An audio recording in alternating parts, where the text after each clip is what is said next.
So I would like to remind you again, they are talking and lecturing us about unity. So now you have a chance to practice what you preach and show the whole nation what the unity in democracy means. You have to have a class to lose, because if you don't have a class when you're losing, you have no right to win.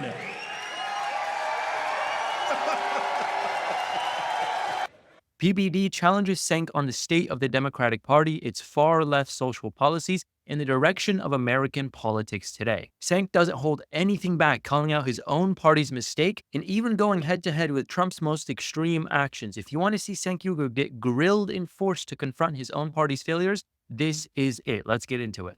And so right now, as things stand, I just came off the Young Turks show where I lit into the Democratic Party. Bunch of losers, corporate Democrats. I hate them. They've cost us election after election. They're corrupt. And they lost, it looks like, to a syphilitic clown, total moron, con man, Donald Trump. So, if you lose to a buffoon like Donald Trump twice, what does that make you? Here, Cenk is laying it out bare. He's furious with the corporate Democrats who have let him and supposedly the country down. The stinging irony. The Democratic Party, which he calls corrupt, somehow managed to lose again to someone he considers the lowest of the low, Donald Trump. Losing twice to a buffoon, quote-unquote, like Trump, that's not just a loss, it's a humiliation. Cenk's acknowledging the reality. If Trump's that bad, then what does that make the Democrats? Brutal honesty, but at this point, it's too little, too late. So let me ask you, hang on, guys, hang on. I got an echo, by the way. I want to ask you a follow-up question because can you, listen, hang tight. Cenk, question for you. A question that you're a business guy. You've been running a business for a while. You're not with one of these mainstream guys. You're not MSNBC. You were in the past. You came from you left. You said you're going to do your own thing. Young Turks, it has a history of doing great things, millions of subscribers on what you've been able to pull off. But let me ask you, are you at a point where maybe the American people are just sitting there looking at a few policies being presented by the Democrats saying, this is just weird?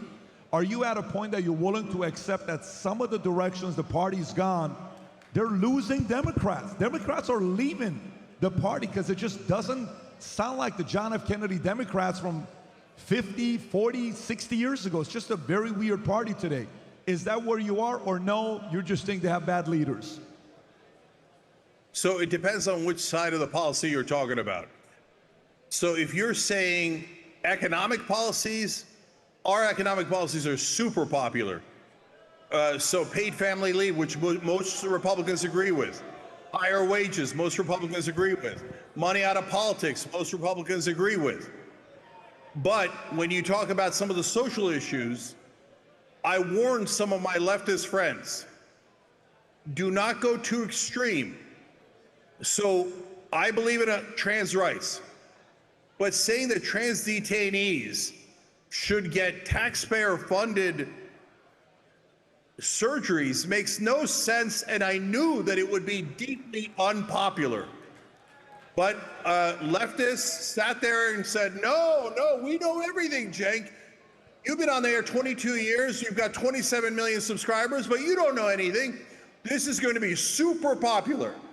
So my leftist friends, how'd that turn out for you? So we are honest on the Young Turks. So you've got to be keeping it real. We're populists. But hear me now, and you'll quote me later.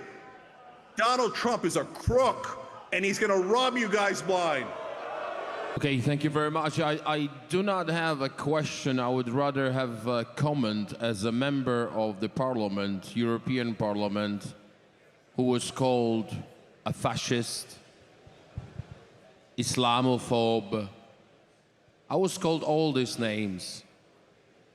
And I'm happy that we have this moment of silence now, because I would like to remind you, these people are lecturing us about unity.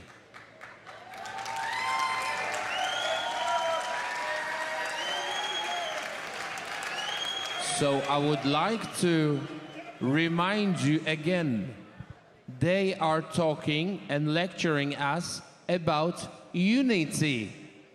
So now you have a chance to practice what you preach and show the whole nation what the unity in democracy means. You have to have a class to lose, because if you don't have a class when you're losing, you have no right to win. PBD hits Cenk with a hard truth about losing with class. Democrats, after years of preaching unity and democracy, now have a chance to show they can actually live up to their own rhetoric. But let's be real, after all the cries of preserve democracy, they seem unprepared to face a loss. It's about practicing what you preach, and when it comes to graciously accepting defeat, they're failing right out the gate.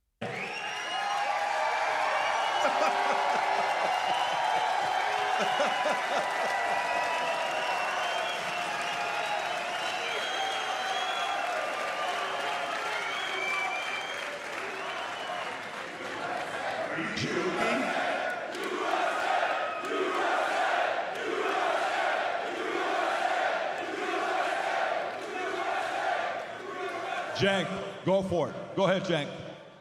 Yeah, this brother isn't even American. So I don't know what the hell he's chanting USA for. I'll chant USA, not you, okay? And so, second of all, you're talking about losing with class when that bitch Donald Trump tried to steal an election, set to terminate the Constitution, or set off a riot, that he didn't mind if his vice president was murdered, bum rushed the Capitol, tried to destroy our democracy. He's the very worst in losing with no class at all. Here, Cenk doubles down, absolutely unloading on Trump for what he calls is a complete lack of class and respect for democracy. But let's get real. Cenk's outrage over Trump destroying democracy comes off a bit selective.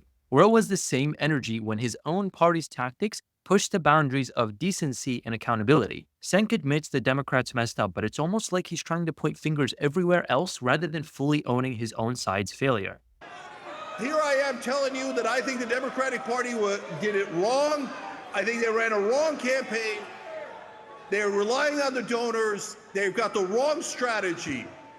So we are honest about what goes wrong in the Democratic Party and what goes in the Republican Party. Are you guys honest about the fact that Donald Trump tried to steal an election?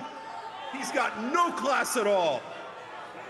Patrick, if I may, just one sentence. Cenk, go for it. Okay. Dominic. Guys, if I can ask you for another moment of silence. Who the hell is this guy? Are you Viktor Orban's cousin? Okay. Yes, I'd like to have a conversation. I would like to answer. You asked me why I am in US now. Because I was invited and I came here with my passport.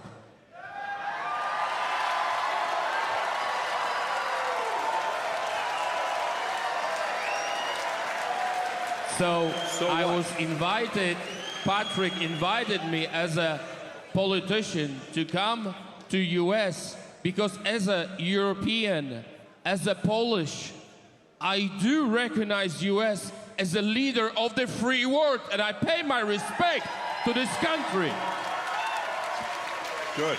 And I came here, my friend, and I came here because I used to live under communism. My country was under communism, and Reagan with John Paul II freed our country, and I will be always grateful to the Republicans of the United States for the freedom of Poland and Europe.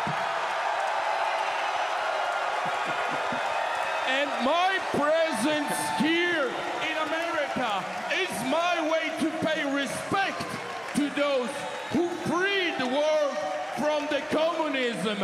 And that was America and John Paul II. And I do not want communism back. A Polish politician brings the heat, praising Reagan and the GOP for fighting communism and freeing Poland. He's crystal clear. He came to America out of respect and seeing it as the leader of the free world. And then he drops a bomb, calling out Kamala Harris, hinting at leftist influences as a threat to freedom. This is the real global perspective, and it's a slap in the face to American progressives who've lost sight of what true freedom really means. And Kamala is a communist.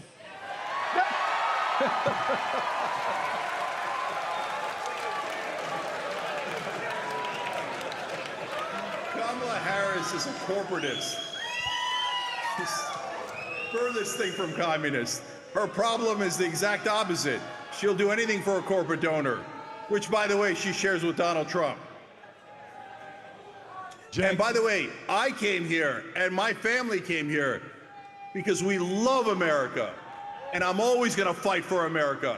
I'd love to hear your guys' thoughts down in the comments below. If you agree or disagree with a lot of the points that were made here, be sure to give us a like and subscribe. It really helps out the channel, and we'll see you guys in the next one.